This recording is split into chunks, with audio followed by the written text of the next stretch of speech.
So yesterday, I get into an Uber. And let me just tell you, I love Uber. I tell people all the time, Uber is fantastic. For a lot of different people, Uber means a lot of different things. For me, it means, hey, I get another glass of wine because I don't have to drive, right?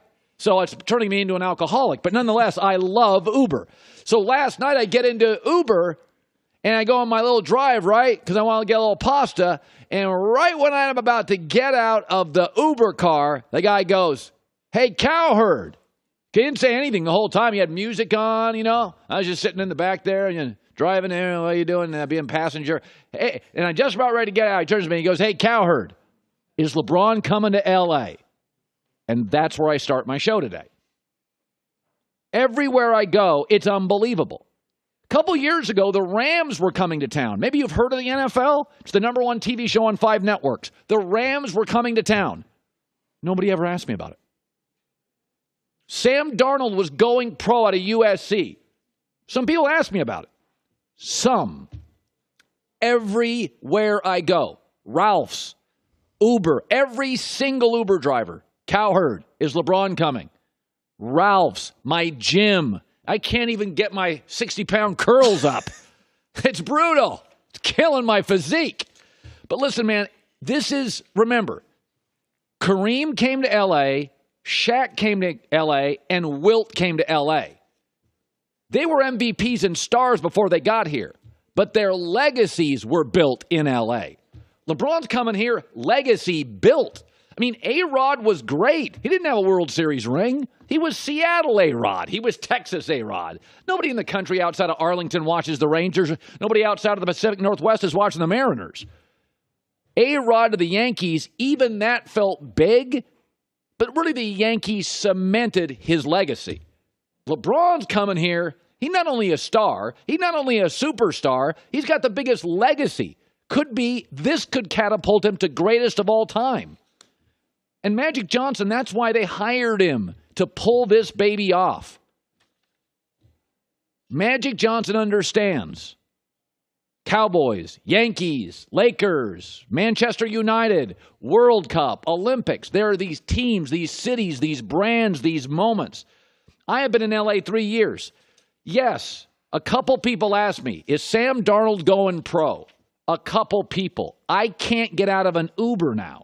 Can't get out of it without people asking me, hey, Cowherd, is he coming? I don't know. I think he is, but that's how big it would be. Just consider this for a moment.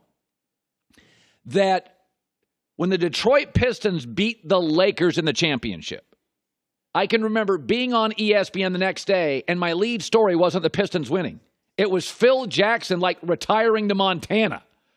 And everybody was like, whoa, how can you not talk about the Pistons winning? And I said, because it's not as interesting as Phil Jackson potentially retiring. That's more interesting. This is going to be Jim Harbaugh to Michigan times 100, A-Rod to the Yankees times 20, T.O. to the Cowboys times 40. It is going to take over the world. By the way, LeBron goes to Philadelphia. That is a huge NBA story. LeBron goes to the Lakers. That's a huge international news story. That's why I'm talking about it. So his theory is, hey, man, KD wrecked the league. It's too easy. It's hurting the league. I cannot believe how many people I hear saying this. Folks, just let's do math. The NBA Finals were 4 games. The NBA season had 1,312 games. You think the last 4 games, which is, by the way, 0.3%,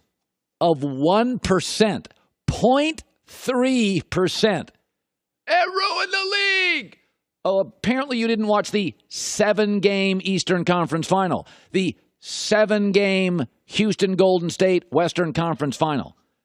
This is why I've never understood the NBA's reluctance for player mobility. 15 years ago, you know what I was talking about today? Baseball. The NBA offseason now destroys, suffocates Major League Baseball's regular season. Nobody talks baseball regular season who has a national show. We may talk Yankees playoffs, Dodgers playoffs, Red Sox playoffs, World Series, ALCS, and LCS. These owners have watched their franchises double in value in the last 10 years. Franchises have grown more in the last 10 years faster than they grew in the 40s, 50s, 60s combined, in the 70s, 80s, 90s combined. Why? Because the season, like real estate, has been extended all the way to the desert from the beach. That was always the great thing about the NFL. You knew you had the NFL Labor Day to February 2nd. And then the NFL's like, hey, let's move our free agency period to March. Season ends in February. March, they extend the real estate out to the desert.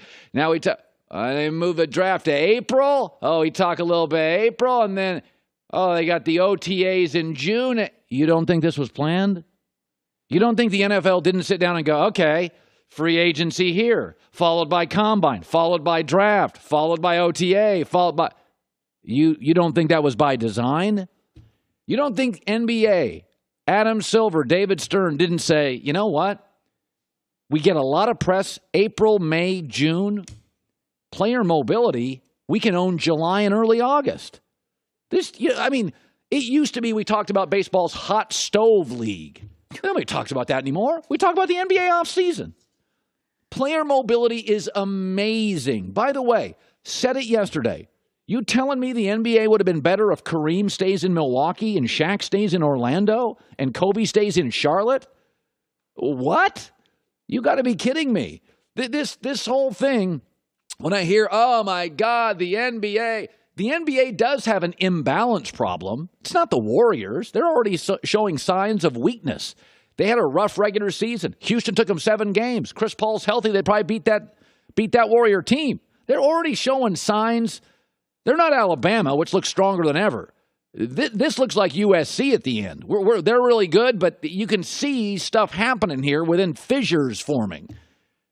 The NBA's problem isn't the dynasty. It's the imbalance between the West and the East, where 25 of the top 30, 31 stars are all out West. And if LeBron moves, that doesn't help. That's the issue, because no network, TNT and ESPN, they don't want the Eastern Conference playoffs. They feel like they're getting ripped off by the league if they get the Eastern Conference playoffs. That's the problem with the NBA and its TV partners. The dynasty, it's 0.3% of total games. And both conference finals went 7. This player mobility thing, everybody's like, ooh, wouldn't it be more interesting, to be honest? Wouldn't it be more interesting? John Wall's never going to win anything in Washington. Wouldn't it be cool if John Wall could go play with Milwaukee and Giannis and Chris Middleton? That'd be more interesting, not less interesting. Don't you think it'd be more interesting if Kyrie Irving now went from Boston and joined Porzingis? That'd be more interesting. Knicks wouldn't be less interesting. The Celtics would still be fine. Player mobility is a strength. Ask the owners. Some of these owners have owned their teams for 30 years.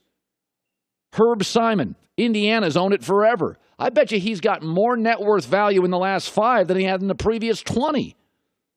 It is not a weakness. It is an absolute strength. Hi, everybody. Thanks for watching. Subscribe here to get the latest from the show. Also, be sure to check out more of the best clips from The Herd or go watch a few segments from other shows on FS1.